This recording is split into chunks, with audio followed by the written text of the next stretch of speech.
Hey everyone, this is Elenbaas from Nightlight Astrology. Happy Monday, everybody. Today we are going to take a look at some of the bigger remaining transits of the month. It can easily be forgotten how many transits there are in the month of April since we've been focused on Jupiter and Uranus and the solar eclipse. Those two really, they took the spotlight this month. But we have a number of transits still coming up that I'd like to talk about, including a big full moon. And I'm probably going to do individual coverage on a lot of these transits separately in separate videos coming up. But I thought, you know what? Let's regroup today after Jupiter-Uranus coverage, and let's look at what transits are yet to come this month. And then we will probably do some individual coverage of those archetypal combinations as we go. So anyway, that's the goal for today. Before we get into it, don't forget to like and subscribe. Share your comments and reflections. And we'd love to hear from you if you have stories about any of these big transits. Use the hashtag grabbed or email us your story, grabbed@nightlightastrology.com. You can find a transcript of any of my daily talks on the website, nightlightastrology.com. Couple of things to point you over to. The Herbal Apprenticeship starts April 24th. That is this week. So we are really excited to be promoting Ashley's new Herbal Apprenticeship program. If you haven't yet checked it out, you can go over to her website, which is skyhouseherbs.com. Ashley is a regular contributor on the channel when it comes to herbs and astrology, our Roots and Spheres program. So you can check out the upcoming Herbal Foundations Apprenticeship, which starts April 24th this week. That's promo number one. Promo number two, if you go over to nightlightastrology.com, we have our monthly series. If you go to events, go to live talks. The next event we will be promoting is in the month of May. We just did Uranus in Love. If you missed the Uranus in Love talk or Neptune or Pluto in Love over the past couple of months, head over to the Nightlight Astrology website, go to the shop page. You can pick up a recording of those talks that you missed. May 16th, I'm doing a talk on Neptune's entrance into Aries. Neptune is culminating at the 29th degree. It'll turn retrograde, so we're not getting its entrance into Aries just yet, but we're going to sneak preview the archetypal meaning of Neptune and Aries this May. And then in June, we're going to take an in-depth look at the 12th house and the healing potential in your birth chart through an understanding of your 12th house. Then we're going to look at Uranus and Gemini, the other big outer planetary movement that's happening in the next year. And that'll be in July.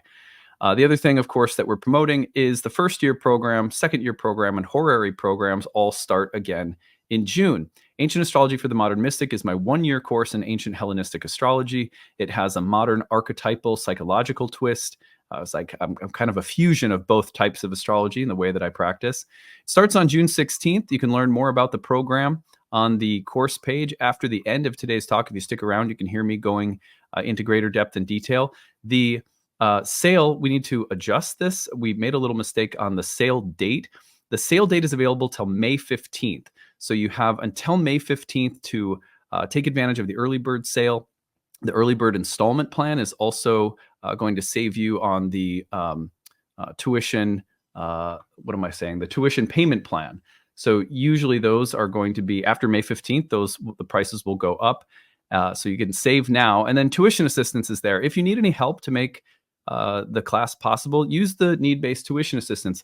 When you do, you tell us about your situation. You're going to select a number that you can do within a range, and then we give you a payment plan, and we work with you on the payment plan that you select.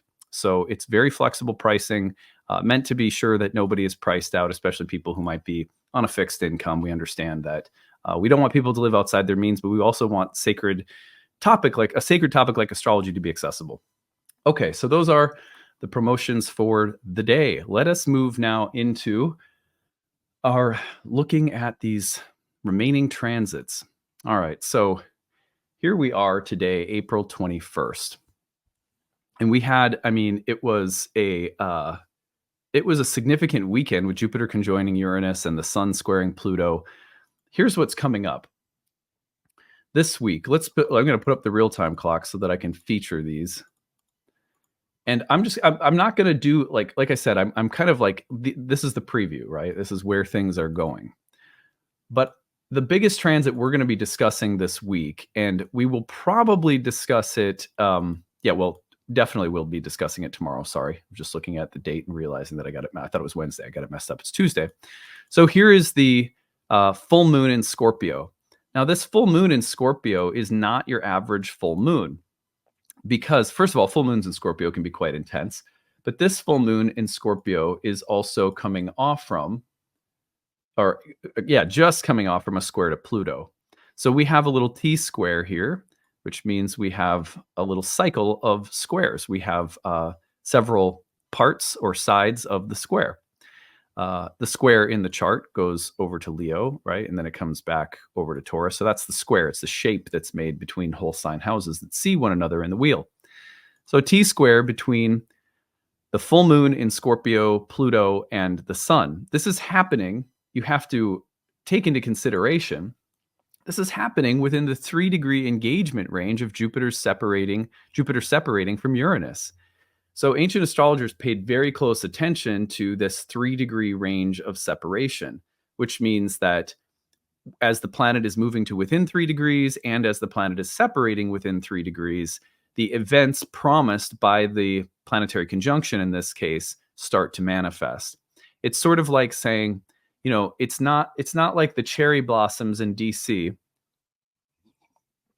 which were a huge draw. They drew tons of people out to see them because they blossom magnificently right along the river by the monuments and everything. And Ashley and I used to go, and we take the kids, and they would blossom just magnificently, but only for like a couple of days, if I remember, or maybe like 4 or 5 days. They would but you didn't know exactly which day it was going to happen on. You knew it was within a certain range of time. That's how aspects work. If you say, will something happen on the day of an eclipse? No, it happens in the umbrella of the eclipse, which can be pretty wide considering that eclipses recur in the same signs for a year and a half sometimes, right? So same thing with full moon. You get full moon effects on the day of, the day after. Same thing with the big transit from slow-moving planets within 3 degrees applying, separating. The cherry blossoms show themselves. The reason that it's very important to thus consider this full moon is that the full moon, which itself is a moment of cherry blossoming, it is a moment of great manifestation. The full moon is happening within, just like less than a degree, about half a degree of separation from Jupiter and Uranus. So the potential for some of the promised events of Jupiter and Uranus to actually manifest under the full moon are quite powerful. Not for everyone. Some people might have had a crazy weekend, and some people, remember we said Jupiter-Uranus, you may not see it over the course of the next months.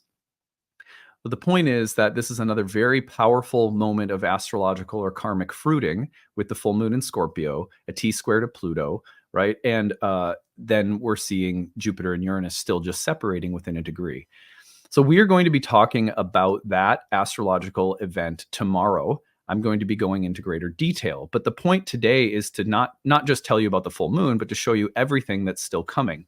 Because again, Jupiter-Uranus conjoined, hooray, it's over. That's not how astrology works. You know what I mean? Like, no. I wish it was that simple. But we do have more transits that come, and those that come while Jupiter-Uranus are still separating are quite important. Just a couple of days later, this week, Mercury will turn direct. Now, Mercury stationing to turn direct is obviously having appeared as the morning star. We're now getting the recovery signatures of Mercury, which means that things that have been reversed, delayed, set back, deconstructed will start to reconstruct. The delay will be over. The revision is complete. And so another very powerful moment, considering that Mercury's retrograde was happening right through the middle of so many powerful events this month in Aries, including the solar eclipse in Aries. So a big Mercury retrograde turning direct.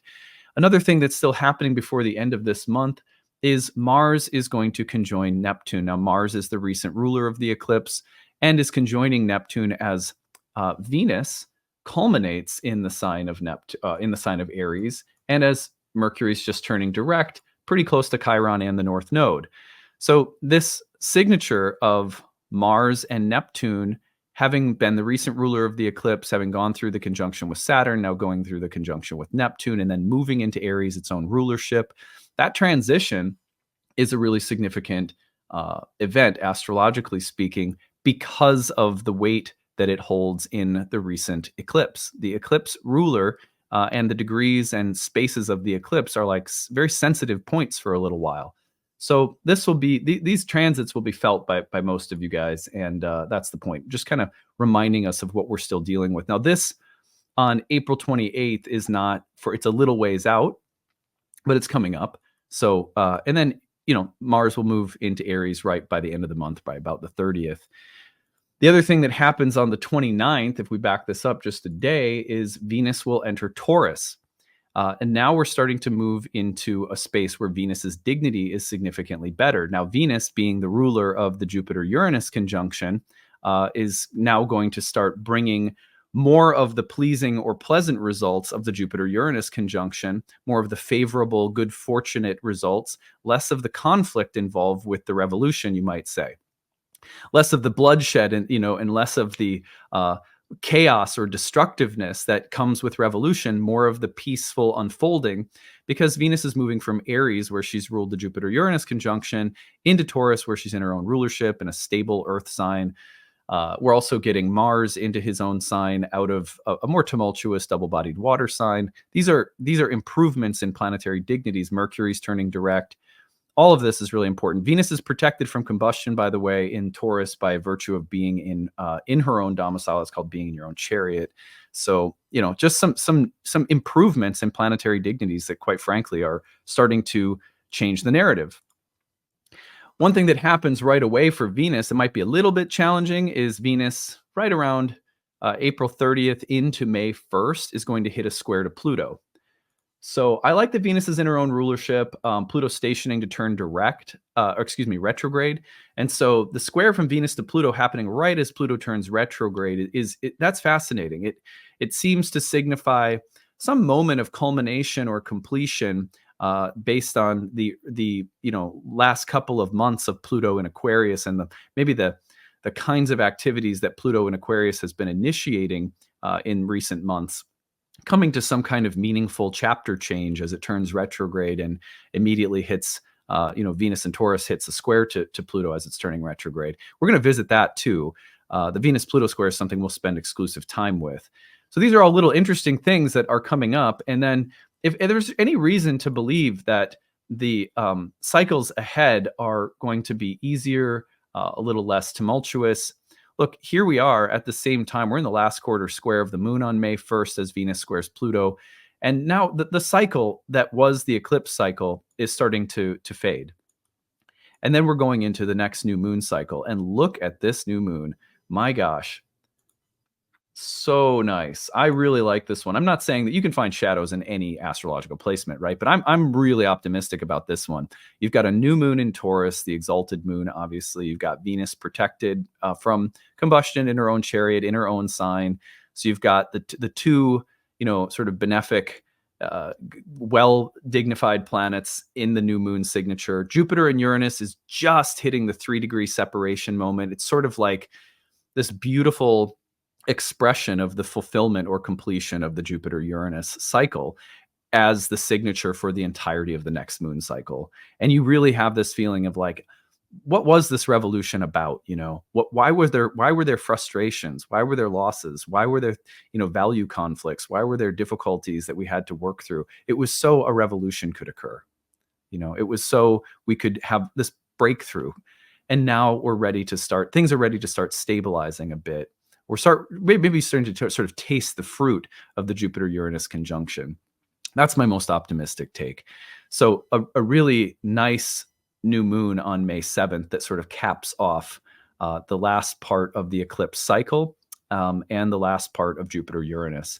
After that, I want to say that one of the things I'm really excited to start talking about is, and you're going to see me do a bunch of coverage on this, once we get Jupiter by about the middle of May, we get Jupiter to the last 3 degrees of Taurus. We're going to see this really intense flurry of activity where the sun conjoins Uranus and then Venus conjoins Uranus, right? Like that. And then Venus conjoins Jupiter. Look at this. Venus conjoins Jupiter at the very end of Taurus, enters Gemini, and then right away, Jupiter enters Gemini. So you got both benefics entering Gemini at the same time. Not long after that, we'll have the synodic reset of Venus at the heart of the sun. on June 2nd. You get kind of an interesting Mercury-Uranus dynamic in Taurus around the end of May. So there's still like, in I would say one of the most magical moon cycles of the year. If you want to look forward even just a little bit more, check this one out. This is right around June 5th. You've got the just recent synodic reset of Venus at the heart of the sun. You've got a new moon in Gemini with Mercury and Jupiter conjoining in Gemini. So the domicile ruler of Gemini is present. I mean, what a fantastic signature. That's a really magical moon cycle as well. It's interesting to see that some of that moon cycle will also play on the square to Saturn and Pisces. But I just feel like those two signs combined, it's a little magic and mischief signature around that new moon cycle. Anyway, these are the things that I'm looking forward to. The fun is not over just because Jupiter and Uranus have conjoined. It's like, okay, well, pack it in. No, I mean, we have to remember that these are all the planets exist in community. And when one event is taking place and we give it a 3-degree separation range, we're still in, it's sort of like, think about this metaphorically. It's like right now, if the Jupiter Uranus were like a full moon, we're an hour after the full moon or something, 3 hours after the full moon, we're still sitting under the aura of a very big astrological event with many other planets connected to that event still having lots to say in the next several weeks. So today I just wanted to kind of highlight that, tell you where we're going, what we're going to be looking at, starting with that full moon in Scorpio tomorrow. All right, that's it for now. Stick around because I want to invite you guys to come and study astrology. I feel like there's truly not a better moment than, Pluto in Aquarius, Jupiter-Uranus conjoining, Jupiter going into Mercury's sign. Remember, Hermes, Mercury, was the ruler of ancient astrology. There's some really nice signatures for bringing the philosophy and spirituality of astrology into your life at a deeper level and studying. Learn more about the course after I sign off. Remember that we have new pricing structures that are a little bit easier to use. So when you go to sign up using need-based tuition, you're going to tell us what you can afford within a range, and we're going to match you with the plan, and then you can sign up, which is really super. Just made it a little bit more streamlined. So anyway, feel free to use that. We like to make sure, again, that nobody's priced out, but also use the sales. If you can afford our prices, we ask that you use those sales while they last. They're up until May 15th. All right, that's it. Hope you guys are having a good one. We'll see you again soon. Bye. Hey everyone, thanks for sticking around. I'm going to tell you a little bit about our upcoming program, Ancient Astrology for the Modern Mystic, my year 1 course in ancient Hellenistic astrology that begins on June 16th. If you'd like to learn more about it, of course, you can always do some digging and looking at the course page on your own. I'll take you over there right now and walk you through it. But if you want to, you can go over yourself and look. Nightlightastrology.com is the website. Click on the courses tab and go to the first year course. This is the one that begins on June 16th, the perfect place to start for people who would like to learn more about natal astrology from the Hellenistic point of view. So this is a 1-year course in Hellenistic astrology, which is the oldest form of astrology, and it is the form from which all subsequent forms of astrology come from. It shares a lot in its roots with ancient Indian astrology. I'm going to tell you a little bit more about what characterizes Hellenistic astrology, but just to familiarize you with this page, when you go to the first year course page and scroll down, you can learn more about everything that's included in the course. Some of the main features include 30 classes on the year. These classes are spread out through units of curriculum. And in between the major units of curriculum, we have breakout study sessions led by our tutoring staff. We also have an interactive group forum discussion that is staffed with tutors year-round. You always get your questions answered within 24 hours. So there's a lot of support built into the program as we work our way through the curriculum. We also have recommended reading, listening, optional quizzes, flashcards, bonus lectures, more than you could possibly read in a year, honestly. So we just have a large and long biography and sort of library of suggested bonus content that will fill in blanks and also supplement and deepen the material that we are studying. You get lifetime access to all the recordings. If you cannot attend the webinars live, they meet on the weekends, but if you can't attend them live, then you are welcome to follow along with the recordings, which are made available to you on the class website. So this class meets on Sundays from noon Central to 2 p.m. Central, or 1 Eastern to 3 p.m. Eastern time.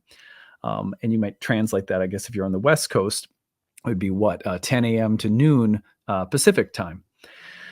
During the program, in addition to working our way through all of the major curriculum, the major foundational elements of Hellenistic astrology, we place a strong emphasis on preparing ourselves to read charts for other people. Whether this is a hobby for you or something that you are endeavoring to practice professionally, the course is built for people who are really there for a lot of different reasons. This is your hobby, this is your passion. You hope to do this for really no one other than yourself, or maybe friends or family, or someone who really decides they want to start a practice. You can take this class at whatever level of interest or depth that you want because of the amount of material that we make available to you inside and outside of class. You always have access to the program too, so you can always take it at your own pace. You can attend live, follow along with the recordings, some combination of both. And then the breakout study sessions are really helpful in addition to our interactive group forum discussion. You can always ask us questions. You can email me anytime with questions. So we have a lot of support in place. Now, the curriculum, we move through the foundational elements of ancient astrology. You may look at the curriculum and say, well, I know something about these things already, but not really, not unless you've studied Hellenistic astrology, because the way that ancient astrologers talked about houses, signs, planets, aspects, essential dignities, chart delineation is radically different from what most people learn when they start studying modern astrology. The reason for that is that it's only been in the past couple of decades that we have finally had access to the vast majority of ancient texts on Hellenistic astrology. We were literally missing the bulk of our ancient tradition. So the kind of rebirth or reawakening of ancient astrology is really new, which makes this very exciting because everything you've learned in modern astrology is probably coming from the lens of what is called psychological astrology, which is a way of looking at the birth chart in terms of the planet, signs, houses, and the way in which they may relate to your psychological makeup or profile. In this way, birth charts are a little bit like an elaborate Myers-Briggs. So you have the personality profiling, which is the way that most people look at planets, houses, and signs. So you'll notice my Mars, my Venus, and they think of them as aspects or dimensions of your character and personality. And there's nothing wrong with that. In fact, we utilize much of the same language, and we certainly have that approach available to us in this program because ancient astrologers also looked at the chart in terms of psychological makeup. However, one of the main distinctions between modern astrology and ancient astrology is the emphasis that ancient astrologers placed on prediction. They looked at the chart in terms of a field of karma that defines the native or the individual's fate or destiny. And so we look at houses, signs, planets, aspects as a way of understanding what patterns, themes, and topics are going to be most prevalent and at what times, because they also had a very elaborate system of timing techniques. The year one program is all about learning to read the birth chart and understanding the ancient Hermetic sort of Platonic Pythagorean philosophy that was behind the establishment of all of the doctrines and teachings of astrology itself. So it's really about understanding where everything comes from. It's the why behind everything that greatly empowers people when they're learning astrology. It is not nearly the same when you just study lists of adjectives and descriptions for houses, signs, planets, aspects.